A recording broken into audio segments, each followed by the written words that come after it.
Pose with the fans. Pose with the pose with the pose with the fans. Pose with the pose with the pose with the fans. Pose with the fans. Halo semuanya, Perkenalkan kami dari kelompok 13. Pada kesempatan ini, kami akan memaparkan materi berjudul analisis aspek, dampak, pengelolaan, dan penerapan perangkat manajemen lingkungan pada industri tekstil di Indonesia. Pertumbuhan industri tekstil tidak hanya diukur dari hasil produksinya, tetapi juga dari sejauh mana ia mampu meminimalkan dampak terhadap lingkungan. Industri tekstil merupakan salah satu sektor penting yang menopang perekonomian nasional dan menyerap banyak tenaga kerja. Namun, di sisi lain, sektor ini juga menjadi penyumbang limbah cair terbesar di Indonesia, terutama di wilayah Jawa Barat. Proses produksi seperti pencelupan, pewarnaan, dan finishing menghasilkan limbah dengan kadar COD dan BOD yang tinggi, bahkan melebihi 1000 mg per liter sebelum diolah. Menurut data KLHK 2021, timbulan limbah tekstil mencapai 2,3 juta ton per tahun, dan hanya sekitar 0,3 juta ton yang berhasil didaur ulang. Jika tidak dikendalikan, angka ini diproyeksikan meningkat hingga 3,9 juta ton pada tahun 2030, yang berarti resiko pencemaran lingkungan akan semakin besar. Kegiatan industri tekstil memiliki berbagai aspek lingkungan yang penting yang perlu dikendalikan. Dari segi air, kegiatan pencelupan dan pencucian kain menghasilkan efluen dengan warna pekat, kandungan BOD, COD, dan TSS yang tinggi.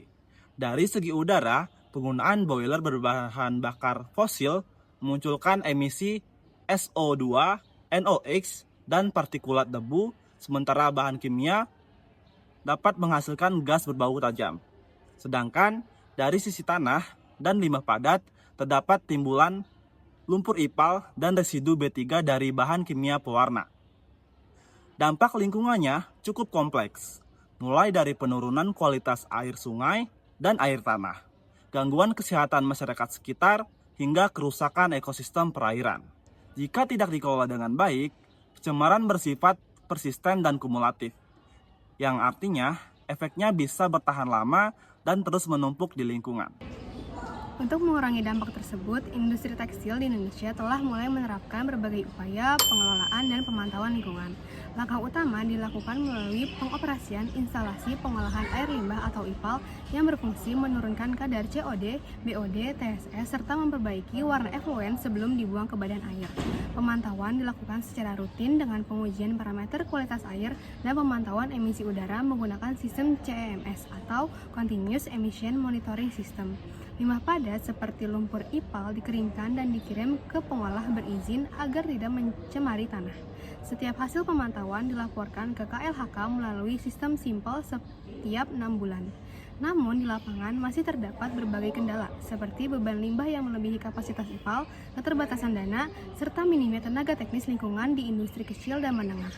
Hal inilah yang membuat kinerja pengelolaan limbah lingkungan belum rata di seluruh sektor tekstil. Pengawasan dilakukan melalui penerapan berbagai perangkat manajemen lingkungan di sektor tekstil. Beberapa di antaranya yaitu yang pertama, AMDAL dan UKL-UPL yang wajib disusun sebelum pembangunan pabrik untuk memastikan kegiatan industri tidak menimbulkan dampak besar terhadap lingkungan.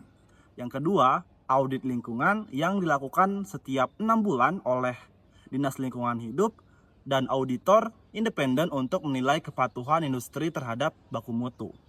Yang ketiga, cleaner production, yaitu penerapan teknologi hemat air dan bahan kimia seperti water reuse system dan low liquor dyeing machines, yang terbukti mampu menurunkan konsumsi air hingga 60%. Yang keempat, eco-label dan industri pasar, yang mulai diterapkan pada produk tekstil ekspor untuk memenuhi standar lingkungan internasional. Selain itu, banyak industri menengah dan besar kini telah mengadopsi sistem manajemen lingkungan ISO 14001. Sertifikasi ini membantu perusahaan dalam menetapkan kebijakan lingkungan, melatih operator IPAL, melakukan audit internal, serta meninjau kinerja lingkungan secara berkala. Namun, tingkat penerapan ISO 14001 di Indonesia masih sekitar 30% dari total pabrik besar. Sementara, industri kecil hingga menengah masih menghadapi hambatan biaya dan sumber daya manusia.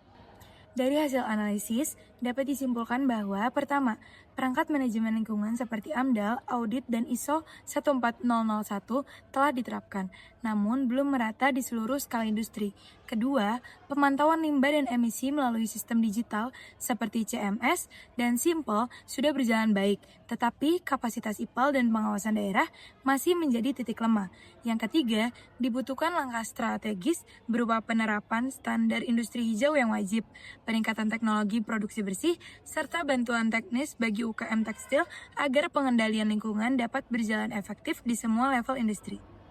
Sekian pemaparan materi dari kelompok kami, kurang dan lebihnya mohon maaf.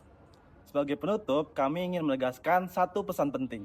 Yaitu membangun industri hijau berarti menenun masa depan yang bersih bagi generasi berikutnya. Dadah!